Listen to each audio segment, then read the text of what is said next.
जय श्री राम। आज हम बात करेंगे गुरु ग्रह के ऐसे लक्षणों के बारे में जिसको आप देखकर पता लगा सकते हैं कि आपके लिए कुंडली के अंदर गुरु कमज़ोर है या मजबूत है, या सामान्य लक्षण। यानी अगर आपके पास आपकी जन्म पत्रिका नहीं है तो आप अपने जीवन के अंदर ये पता लगा सकते हैं कि हाँ, मेरे लिए गुरु कमज़ोर हैं या मजबूत हैं। तो आइए शुरुआत करते हैं आज के इस खास और विशेष जानकारी की, कि जिसमें लक्षणों के आधार पर और कुंडली के आधार पर हम जान सकते हैं कि हमारा गुरु यानी जुपिटर प्लैनेट बृहस्पति कमज़ोर है या मजबूत है, और अगर कमज़ोर है तो किन स्थितियों में कौन से उपाय करके हम उसको बेहतर बना सकते हैं। ये सब कुछ इस वीडियो में पूर्ण रूप से मैं आपको जानकारी दूंगा। सबसे पहले हम जिस ग्रह के बारे में बात कर रहे हैं उसके कुछ कारकत्व होते हैं। जैसे हर व्यक्ति विशेष का अपना स्वभाव होता है, उसके अंदर अपने खुद के लक्षण होते हैं, शुभ और अशुभ। ऐसे ही हर ग्रह के अपने कोई ना कोई लक्षण देखे जाते हैं। जैसे गुरु ग्रह की स्थिति को सबसे पहले हम देखते हैं धन के कारक के रूप में। मैं सबसे पहले उन लक्षणों की बात कर रहा हूँ, ये वो लक्षण हैं जो एक सामान्य व्यक्ति अपने ऊपर लागू करके देख सकता है। कि आप अपनी हॉरोस्कोप अगर आपके पास अपनी है भी तो भी आप उस हॉरोस्कोप को साइड में रख दीजिए और ये जो लक्षण मैं आपको बता रहा हूँ उनके बारे में सुनिए और उनको ऑब्जर्व कीजिए। फिर अपनी कुंडली के अंदर उठा के देखेंगे तो आपको पता लग जाएगा कि हाँ, गुरु कमजोर है या बली है या जैसा भी है, और उसके लिए फिर हम उपाय कर सकते हैं। सबसे पहले गुरु ग्रह को अगर हम देखें तो धन का विशेष कारक माना गया। अगर हम किसी भी हॉरोस्कोप के लिए बात करते हैं तो गुरु ग्रह को हम दूसरे घर का कारक मानते हैं। यानी अगर जब भी जीवन में फाइनेंस की बात आती है, पैसे की बात आती है, पैसे का आना जाना, पैसे का इकट्ठा होना, यानी धन से संबंधित जितना भी प्रारूप है वो गुरु बृहस्पति के हाथ में है। अब अगर आपके जीवन में मैं दोनों स्थितियां लेके चलूंगा, किसी भी तरीके से पैसे की हमेशा दिक्कत ही रहती है। यानी बहुत बार बहुत लोगों का क्या होता है, वो कहते हैं कि हमारे पास पैसा आता है लेकिन उस पैसे का एकत्रित होना, उस पैसे का इकट्ठा होना हमारे जीवन में नहीं है। वो किसी न किसी रूप से खर्च होता है, चाहे बीमारी में खर्च हो, चाहे जिम्मेदारी में खर्च हो, चाहे कर्ज में चला जाए, किसी भी तरीके से जाए, आया और चला गया। तो आप ये समझ सकते हैं कि वो प्लैनेट जुपिटर आपके लिए वीक है। और यदि आप जीवन में धन कमा रहे हो और पैसा कमा के आप उस पैसे को इकट्ठा भी कर रहे हो, जोड़ भी रहे हो लगातार हर महीने, तो समझ लीजिए जुपिटर आपके लिए पॉजिटिव है। अब अगर आपका बहुत सारा धन जीवन में ईएमआईज में चला जाता है कि जी मेरे ऊपर एक कर्जा उतरता नहीं है, दूसरा चढ़ जाता है, फिर कर्जा ले लेते हैं, फिर उसमें आ जाते हैं। यानी लगातार अपने आप को लोन्स में रखना, कर्ज में रखना, ईएमआईज में रखना, जितनी भी सेविंग्स हो रही है वो कर्ज में जा रही है, या कभी कभी तो सेविंग्स हुई भी वो कर्ज को चुकाने में चली गई, बीमारी को हटाने में चली गई, संतान के लिए चली गई, संतान का स्वास्थ्य खराब हो गया उसमें चली गई। तो समझ लीजिए आपका जुपिटर वीक है। और उसके विपरीत अगर बृहस्पति आपका अच्छा है तो आप अपने लोन्स को बहुत आसानी से उतारते हो, बहुत इजीली आप अपने कर्ज को उतारते हो, बिना प्रेशर के उतारते हो। और आप जीवन में लेते भी जब कर्ज हो, कहते हैं ना गुरु ग्रह अगर कमजोर हो तो उसका विवेक खराब होता है, यानी उसकी बुद्धि खराब हो जाती है और वो गलत निर्णय लेके लोन्स लेता है, फिर उसमें बंधता चला जाता है, बंधता चला जाता है और उसको बहुत ज़्यादा स्ट्रेस तनाव होते चले जाते हैं। वहीं ये गुरु ग्रह अगर अच्छा है तो आप क्या करेंगे, समझदारी से लोन लेंगे कि आज मेरे पास सेविंग्स है 50,000 रुपये महीने की, तो मैं अपने ऊपर लोन्स लूंगा 10,000 रुपये महीने तक की ईएमआई का, 40,000 में फिर भी बचाऊंगा। लेकिन जिसका गुरु खराब है वो क्या करता है, बढ़ चढ़ के 40, 45, 50,000 रुपये की ईएमआई कर लेता है, फिर उसके पास कुछ सेविंग्स ही नहीं रहती है। यहाँ हम धन से संबंधित स्थिति, यानी धन की अगर प्रॉब्लम्स लाइफ में है तो जुपिटर को ठीक करना पड़ेगा, बिना उसके वो आपको स्थितियाँ नहीं देगा। अब ज्ञान से गुरु का बड़ा संबंध है। ज्ञान का शब्द क्या है, एक तो होता है कैलकुलेशन, 2 दूनी 4, ये बुध से आता है। 2 दूनी 4 ही क्यों होते हैं, ये गुरु से आता है, क्योंकि गुरु क्या है, ज्ञान के प्रतीक है। तो शिक्षा में और विद्या में अंतर है। तो जिन लोगों की कुंडली के अंदर बृहस्पति पीड़ित होते हैं, या आपके जीवन में अगर आपका पूजा पाठ में मन नहीं लगता, दान धर्म में मन नहीं लगता, आपको नॉलेजेबल बातें एक बार में समझ में नहीं आती, आप सामाजिक नहीं हैं, आप आस्तिक नहीं हैं, आप रूढ़िवादी हैं, आप गुरुओं का अपमान करते हैं, आप अपने से बड़े जनों के साथ ठीक व्यवहार नहीं कर रहे हैं, तो आपका गुरु पीड़ित है। और इसके विपरीत ये सारी चीज़ों में अगर आप पॉजिटिव हैं तो आप ये समझ लीजिए कि आपका गुरु अच्छा है, आप विवेकशील हैं, आप समझदार हैं, आप सोच समझ के निर्णय लेते हैं, लोगों से सलाह मशवरा करके निर्णय लेते हैं, या लोग बाग आपके पास आके सलाह मशवरा करते हैं और आप उनको राइट समय पर राइट गाइडेंस करते हैं, क्योंकि गुरु है इसका नाम। जो आपके अंधकार को दूर कर दे वो गुरु है, जो आपकी प्रॉब्लम्स को सॉल्व कर दे वो गुरु है। इसलिए इस प्लेनेट का बेहतर होना लोगों के बीच में अच्छा माना जाता है कि यार उनके पास चलो, वो अच्छी सलाह देते हैं। उन लोगों ने बहुत लोगों को गाइडेंस दी, वो जितने भी बच्चों को गाइडेंस दी वो आज अच्छी शिक्षा कर गए या आज जीवन में अच्छा कर गए। संतान का बहुत बड़ा कारक है गुरु ग्रह। अगर किसी भी कुंडली के अंदर बृहस्पति ठीक नहीं है या आपके जीवन में संतान नहीं हो रही, संतान होने में दिक्कत है, शादी के बहुत वर्ष हो गए, संतान नहीं हो पा रही है, यूट्रस रिलेटेड कोई भी प्रॉब्लम है, या संतान कंसीव ना होना, संतान का कंसीव होना और मिसकैरेज हो जाना, संतान देरी से हो रही है, संतान में ऑपरेशन सर्जरी हो रही है, यानी कहीं ना कहीं आपकी हॉरोस्कोप में या आपके जीवन में जुपिटर वीक है, जो आपको संतान का सुख नहीं दे। क्योंकि गुरु को कहा जाता है फल, फ्रूट। फ्रूट्स का सीधा मतलब है कि संतान के रूप में व्यक्ति को फल देता है। इसलिए गुरु को पंचम और नवम भाव दोनों का कारक ग्रह कहते हैं। ये पंचम से पंचम है, वो नवम से नवम है, इसलिए पंचम और नवम दोनों एक दूसरे के पूरक हैं। और दोनों ही ग्रह में गुरु कारक भी है, और गुरु ग्रह 9वें घर का स्वामी भी है काल पुरुष में। इसीलिए गुरु ग्रह को संतान का प्रबल कारक कहा जाता है। इसके विपरीत स्थिति में देखें, अगर आपको शादी हुई समय से, संतान भी आपकी अच्छी हो गई, संतान आपकी स्वस्थ है और संतान आपके जीवन में राइज कर रही है, तो आप समझ लीजिए आपके हॉरोस्कोप का गुरु बहुत अच्छा है, जिसने आपको धन भी दिया, स्थितियां भी दी, संतान भी दी, और वो संतान भी राइज कर गई। ये भी गुरु ग्रह की पॉजिटिविटी से लगता है पता। अगर किसी महिला की कुंडली के अंदर गुरु ग्रह पीड़ित है, जैसे सिर्फ ये नियम महिलाओं पे लगता है कि अगर आपका विवाह नहीं हो रहा, आपके विवाह में लगातार विलंब होता चला जा रहा है, आपके रिश्ते आते हैं, बात नहीं बनती है, या विवाह हो चुका है, हस्बैंड वाइफ के बीच में रिलेशनशिप्स बहुत खराब हैं, बात डाइवोर्स तक पहुंचती चली जा रही है, तो आप ये समझ सकते हैं कि भी रिलेशनशिप्स को पति का कारक है गुरु। स्त्रियों के लिए पति कारक कौन है? गुरु है।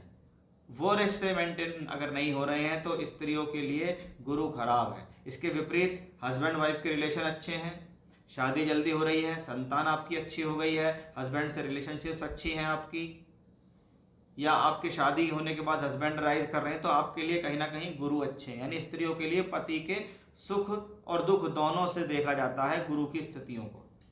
अब धन का इकट्ठा ना होना भी कहीं ना कहीं गुरु की बहुत बड़ी कमी है।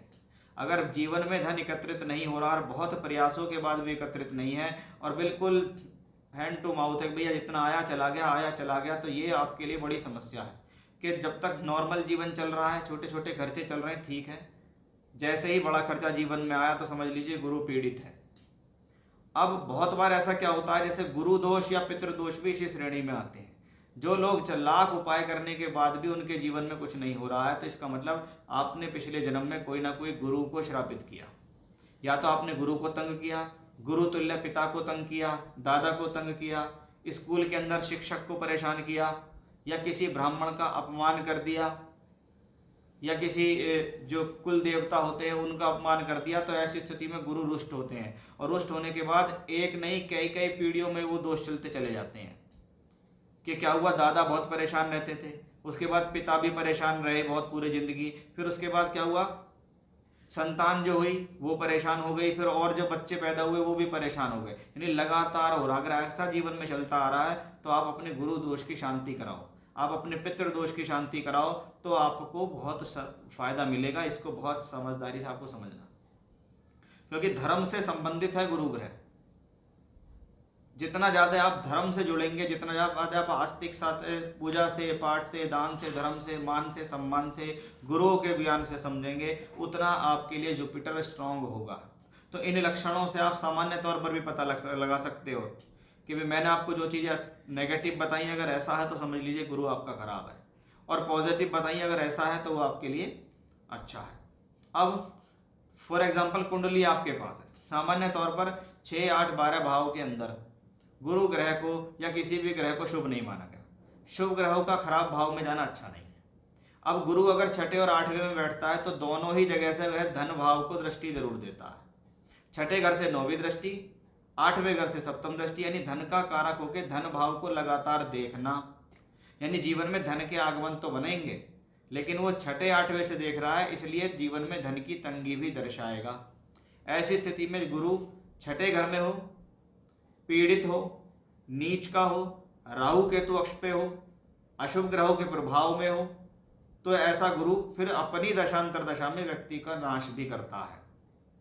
शास्त्र कहता है कि अगर गुरु ग्रह शत्रु की राशि में हो, शत्रु के नक्षत्र में हो, शत्रु ग्रहों से पीड़ित हो, राहु केतु नक्षत्र, तो ऐसा बृहस्पति निकृष्ट बृहस्पति होता है। ये ग्रह आपको कभी राइज नहीं होने देगा, और खास तौर पर जब इसकी दशा आएगी तो आपको बहुत प्रॉब्लम देगा।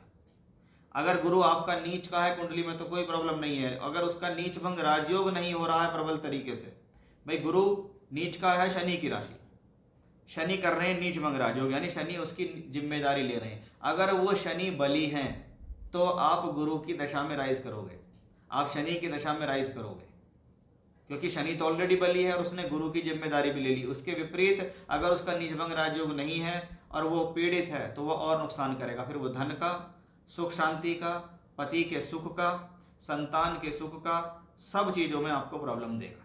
गुरु ग्रह भले ही लगन कुंडली में पीड़ित हो रहा हो, लेकिन अगर वह नवमांश कुंडली में उच्च का हो गया है या स्वराशि का है और वहाँ पर वो केंद्र त्रिकोण के ग्रहों के साथ है, तो ऐसा ग्रह अपनी दशा में शुरुआत में प्रॉब्लम देता है, बाद में राइज कराता है। आप समझिए कि 16 साल की दशा है गुरु की, तो 8 साल स्ट्रगल चलेगी, लेकिन बाद के 8 साल बड़े अच्छे हो जाएंगे।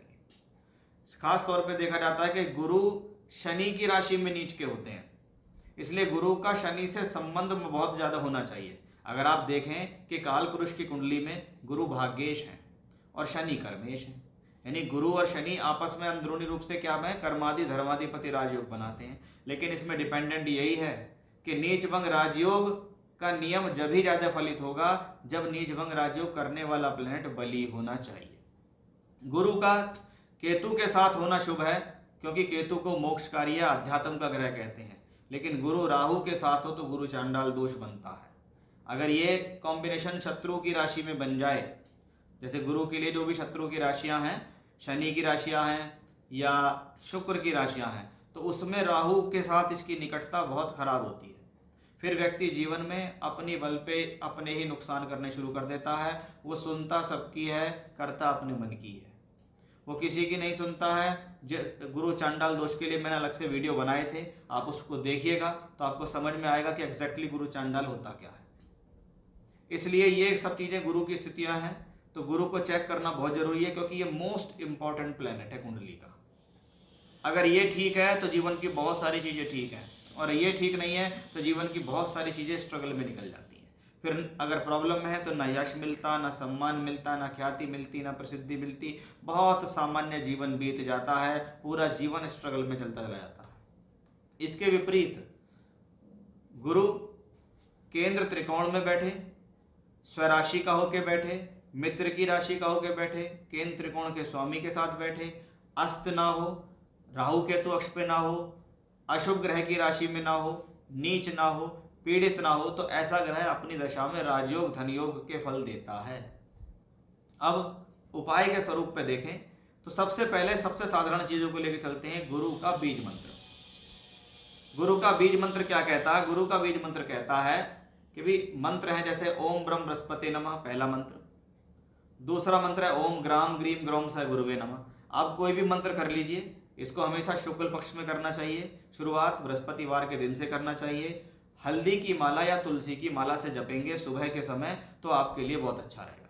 या आपने कोई गुरु बनाए हुए हैं और आप उन गुरु को मंत्र जपते हैं, बहुत अच्छा। आप उन गुरु को या आपने कोई ईश्वर को या इष्ट को या देवता को ही गुरु बना लिया है तो आप प्रत्येक बृहस्पतिवार के दिन उनको बेसन के लड्डू अर्पित कीजिए। ब्राह्मणों को दान देना, ब्राह्मणों की सेवा करना आपके लिए शुभ है। गौ की सेवा करना भी आपके लिए शुभ है, गौ पालन आपके लिए शुभ है।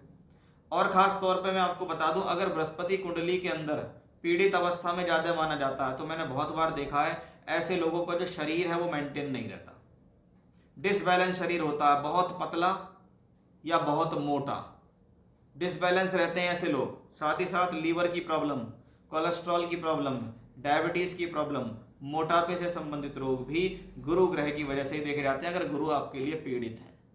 तो ये सारे वो लक्षण हैं जिनको आप देख के देख सकते हैं कि अगर ये लक्षण है तो आपको उस ग्रह की दशा आ गई तो आपको हो गई, आपको वो प्रॉब्लम चल रही है तो समझ लीजिए गुरु के उपाय मैंने आपको बता दिए। बहुत सामान्य उपाय हैं, इनको कर सकते हैं। विष्णु सहस्त्रनाम का पाठ करना भी गुरु के लिए बहुत अच्छा उपाय बताया गया है। तो ये था हमारा आज का विषय कि गुरु ग्रह कुंडली में या आपके लक्षणों के हिसाब से आप कैसे पहचान सकते हैं शुभ हैं या अशुभ हैं। जय श्री राम।